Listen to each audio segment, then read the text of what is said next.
আসসালামু আলাইকুম, শুভ সকাল। কেমন আছেন সবাই? আশা করছি আপনারা সবাই ভালো আছেন।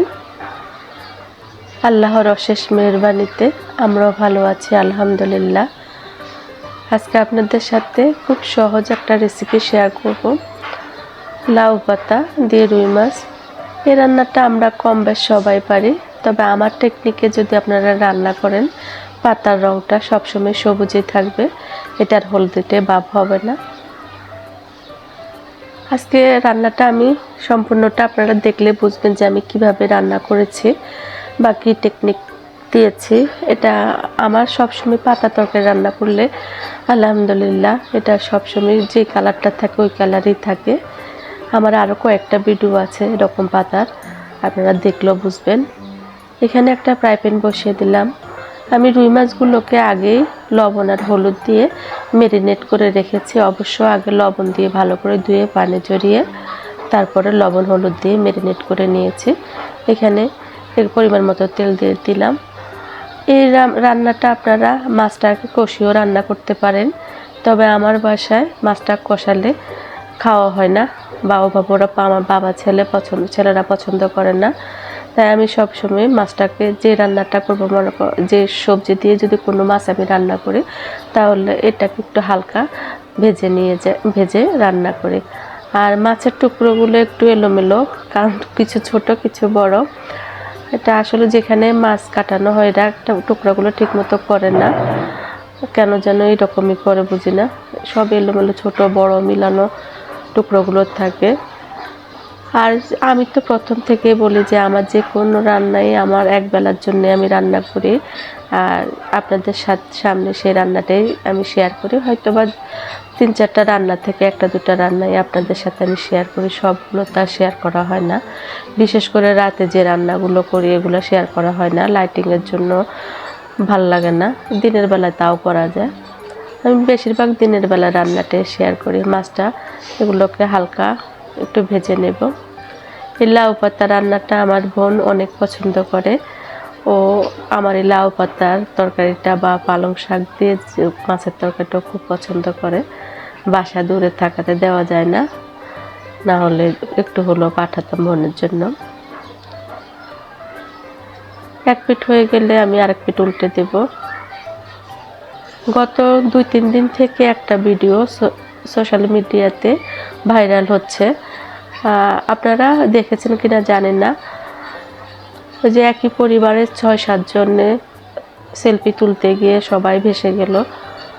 আমি ভিডিওগুলো অনেকের মানে আমার পছন্দের যে চ্যানেলগুলো ওদের ওখানেও দেখছি, 2-1 জনে দিয়েছে, বা এমনিও নেটে দেখলাম ভিডিওটা। আমার দেখে খুবই খারাপ লাগলো যে একটা ছবি তোলার জন্য এভাবে ঢেউয়ের মাঝে দাঁড়িয়ে থাকা সবাই মিলে, এটা মানে কেমন মন মানসিকতা কেমন তাদের, এটাই বুঝলাম না। তার মধ্যে বয়স্ক আছে, মাঝ বয়সী আছে, আবার ছোট বাচ্চা বলতে আর 7-8 বছরের বাচ্চাও আছে।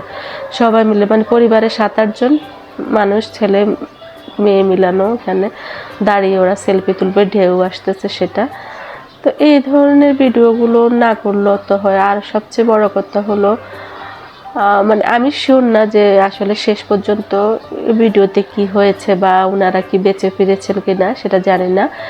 যতটুকু দেখেছি ভেসে চলে গেছে, এখন বেঁচেছে কিনা জানি না। তবে আমার কাছে মনে হলো আল্লাহ তাআলাই ভালো জানেন যে কার মৃত্যু কোথায় কিভাবে হবে। আল্লাহ তাআলা ভালো রাখেন। আর যদি ওনারা বেঁচে থাকেন তাহলে আল্লাহ ওনাদের নেক হায়াত দান করুক। না যেন কথা বলার ঠিক না, আমি যতটুকু দেখেছি ভেসে যেতে দেখেছি। মাছগুলোকে একটু উল্টে দিলাম। এগুলোকে একটু হালকা করে ভেজে নেব, আর কোনো কিছুই না। আর এই মাছগুলো একটু বেশি ফ্রাই হয়ে গেলে রান্না মানে খেতে ভালো লাগে না। মাছগুলো তুলে নিচ্ছে।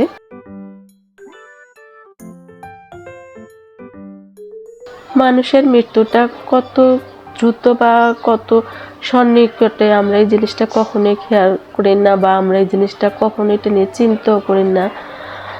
একজনকে কিছু বলতে পারলেই মনে হয় যেন অনেক কিছু হয়ে যায়। কিন্তু চিন্তা করে না যে যাকে বলা হলো বা যাদেরকে নিয়ে এসব কথা বলা, মানে যে কোনো কিছুই আমি হয়তো বা কাউকে কিছু বললাম এটা নিয়ে, যে বিনা দোষে কিছু বললে যে তার মনে কষ্ট হয় বা তার খারাপ লাগে, এই জিনিসটা যে বলে সে আসলে কখনো চিন্তাও করে না। আর রুহের একটা হাই আছে, এটা সবচেয়ে বড় জিনিস। মুখ দিয়ে না বললেও তার মনে কষ্ট থেকে আল্লাহ তাআলা অনেক কিছুই করেন। আমরা চেষ্টা করব একে অপরকে যেন কখনো কোনো কিছু মনে কষ্ট দিয়ে কিছু না বলতে। এই জিনিসগুলো বলা ঠিক না, এটা একটা পারিবারিক শিক্ষা। আমি আমার সন্তানদেরকে যেভাবে শিক্ষা দেব ওরা ওভাবে শিক্ষা পাবে, বা আমরা যেভাবে শিখে এসেছি আমার মা বাবা বা আমার ফ্যামিলির মেম্বারদের থেকে আমরা যেভাবে শিখে এসেছি আমরা ওই কাজটাই করব। এর পারিবারিক শিক্ষার উপরে অনেক কিছুই নির্ভর করে। কথা বলতে বলতে আমি খেয়ালই করিনি যে এখানে কী কী দিয়ে দিলাম, তারপর আমি বলে দিচ্ছি। আমি এই রান্নাটা একটু পানির উপরে বসাবো, কারণ আমার রান্নাটা পেঁয়াজ বাটা দিব আর এখানে তাই এটার বাজার কোনো কিছু নেই, তাই আমি এখানে এইভাবে পানি দিয়ে হলুদ আর একটু তেল, পেঁয়াজ বাটা 3 চামচের মতো দেবো আমি, 3-4 চামচ, রসুন বাটা 1 চা চামচ, আর কাঁচামরিচের পেস্টটা দেবো, দিয়েছি কিনা খেয়াল নাই, তবে কাঁচামরিচের পেস্টটা দেবে, যে রসুন বাটা দিলাম। এগুলো দিয়ে আমি খুব সুন্দর করে মশলাটা কষে তারপর মাছটা দেবো। আরেকটা জিনিস আমি আপনাদেরকে বলছি, যদি আমি পেঁয়াজটা ভাজি করতাম তাহলে আমি প্রথমে তেলের মধ্যে দেখাতাম। এই যে কাঁচামরিচটা দিয়ে দিলাম, এখন কাঁচামরিচটাকে আমি এটা যাদের ক্যাপসুল কাটার আছে ওই ক্যাপসুল কাটার একটু ক্রেশ করে নিলে হয়ে যায়।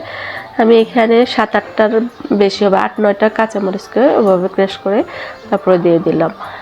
এই রান্নাটা সবুজ থাকার আমার ধারণা এই জন্যই হয়তো বা আমার মানে যে কোনো পাতা কালারটা সবুজ থাকে, কারণ আমি গুঁড়ো মরিচ এগুলাতে ইউজ করি না। বিশেষ করে লাউ পাতায় আমি কখনোই গুঁড়ো মরিচ ইউজ করি না। আমি কাঁচা মরিচটারে এভাবে করে দিই, ঝালটাও হয়, কালারটাও সুন্দর থাকে। মশলাটা ভালো করে কষিয়ে আমি অল্প একটু পানি দিয়ে তারপরে কিন্তু আমি আবার এটা দিয়ে দিচ্ছি। আমি ভিডিও বড় হবে তাই পুরোটুকু আর আপনাদের সাথে শেয়ার করতে গেলাম না।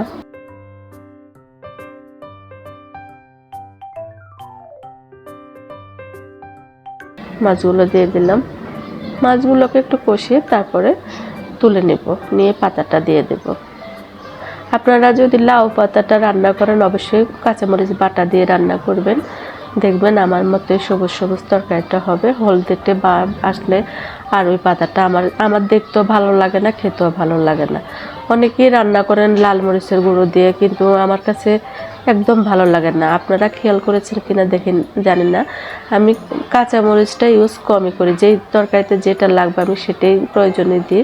কিন্তু কেন যেন আমার মনে হয় পাতার মধ্যে, বিশেষ করে লাউ পাতায়, কুমড়ো পাতা বা পালং শাকে এগুলোতে গুঁড়া মরিচটা না দিয়ে মানে কাঁচা মরিচটা বাটা বা ক্রাশ করা এগুলো দিলে তরকারিটা দেখতেও ভালো হয়, খেতেও ভালো হয়। মাছটাকে ভালো করে কষিয়ে নিচ্ছে।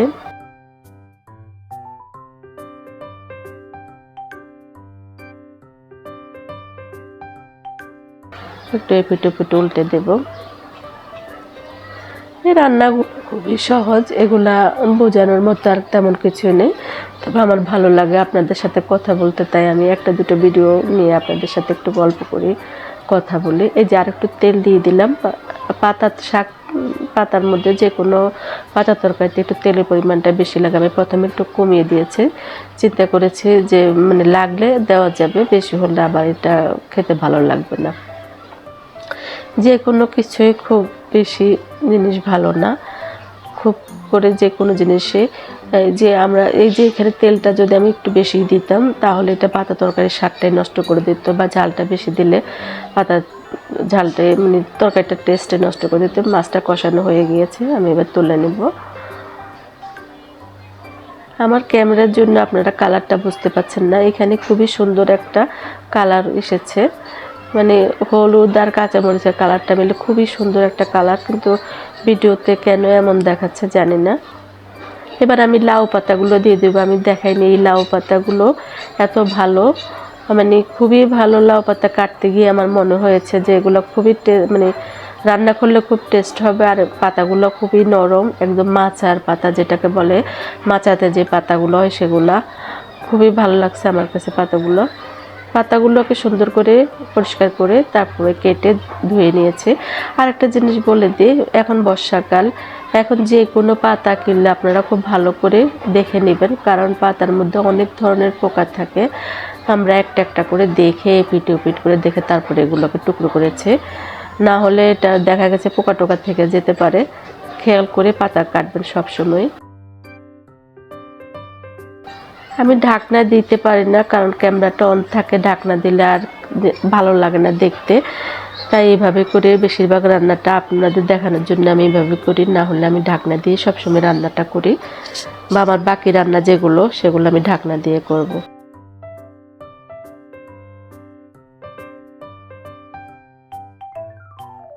আমার রান্না আপনাদের কেমন লাগে অবশ্যই কমেন্টে জানাবেন। যে দেখুন পাতাটা কত নরম হয়ে যাচ্ছে, কতটুক পাতা দিলাম এখন কতটুক হয়ে গেছে। পাতাটা সত্যি অনেক ভালো। আর আমি যখন বয়জপাত দিচ্ছি এটা তো পরে, সত্যিকারই রান্নাটা খুবই টেস্টি হয়েছে আর পাতাটা অনেক ভালো পড়েছে। আমার কাছে ভালোই লেগেছে, বাবা আশাস যারা খেয়েছে সবাই ভালো বলল।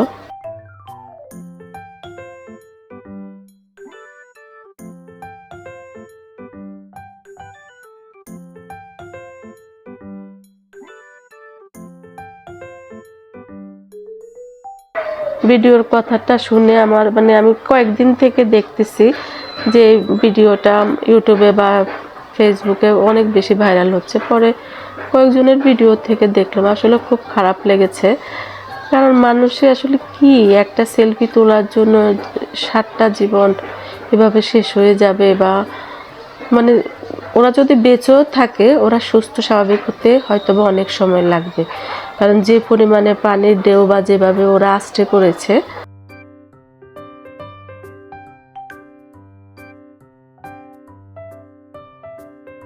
এবার একটু নেড়ে দিচ্ছি, দেখুন নাড়ার পর কতটুকু এত কমে গেছে পাতাটা, আমি নিজে অবাক হয়ে গেছি। আমার কাছে মনে হলো যে লবণটা কি আমার ঠিক মতো না বেশি হয়ে গিয়েছে। আমার ওটা ভয় ছিল রান্নাটা করতে গিয়ে, কারণ এত কমে যাবে পাতা আমি চিন্তাও করিনি। পরে দেখি যে না, লবণটা ঠিক মতো হয়েছে, আলহামদুলিল্লাহ।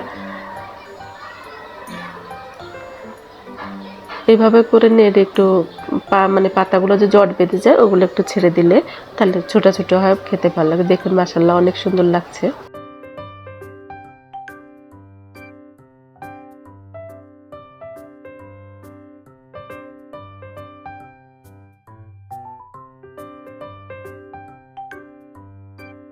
রান্নাটা এটার পর আমি মাছটাও দিয়ে দেব। আজান দিয়ে দিচ্ছে, আমি এখন আর কথা বলতে পারবো না। বাকি রান্নাটুকু আপনারা দেখলে বুঝবেন। সবাই ভালো থাকবেন। ইনশাআল্লাহ আগামী দিন নতুন আরেকটা ভিডিও নিয়ে আপনাদের সামনে হাজির হব। আমি লিপি। আল্লাহ হাফেজ।